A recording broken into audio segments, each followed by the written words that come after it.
Two species in genus Farfugium. Farfugium, my fascination with the leopard plant.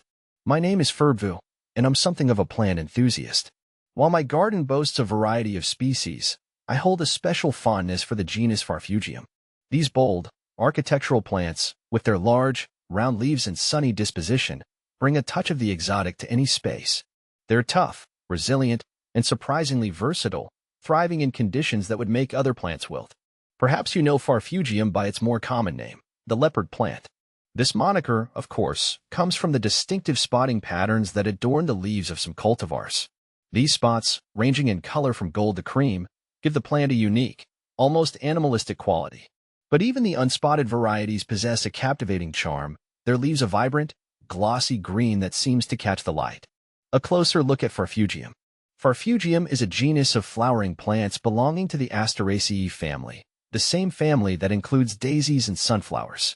Native to the stream banks and coastal regions of East Asia, they are accustomed to moist, humid conditions. This preference makes them a perfect choice for gardens with damp soil or those located in areas with high rainfall. Despite their love of moisture, Farfugium plants are remarkably hardy. They can tolerate a wide range of temperatures and are even known to withstand light frost. This resilience, coupled with their striking appearance, has made them a popular choice for gardeners around the world. The species in Farfugium. While the genus Farfugium might not be as extensive as some, it still boasts a fascinating array of species and cultivars. Here are the primary ones you're likely to encounter. Farfugium japonicum. This is the most common species and the one that typically comes to mind when people think of leopard plants. It is native to Japan, China, and Korea, and features large, leathery leaves that can reach up to 12 inches in diameter. Numerous cultivars of F. japonicum exist, offering a wide variety of leaf shapes, sizes, and spotting patterns. Oreomaculatum is a popular cultivar with gold-spotted leaves, while crispatum has uniquely curled foliage. Plant FAQs. Farfugium japonicum. Farfugium hiberniflorum. This lesser-known species is endemic to the island of Kyushu in Japan.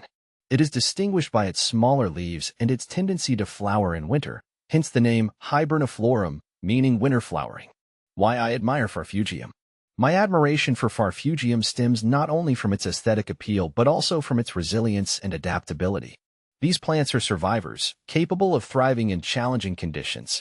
They require minimal care and are relatively pest-free, making them a joy to cultivate. Moreover, Farfugium offers a unique blend of boldness and subtlety. The large, dramatic leaves command attention, while the delicate flowers, which bloom in late fall and winter, provide a touch of understated elegance. This contrast, I find, is particularly appealing. Farfugium in the garden. In my own garden, I've found Farfugium to be incredibly versatile. It works beautifully as a standalone specimen, its large leaves creating a striking focal point. It also excels in mass plantings, forming a lush, textured ground cover. And because it tolerates shade, Farfugium is an excellent choice for brightening up those darker corners of the garden. I often pair my Farfugium with other shade-loving plants, such as ferns, hostas, and hellebores. The contrasting textures and forms create a dynamic and visually interesting display.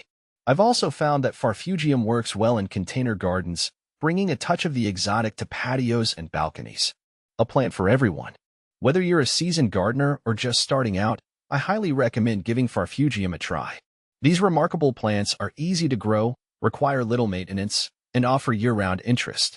With their bold foliage, delicate flowers, and resilient nature, they are sure to bring you years of enjoyment.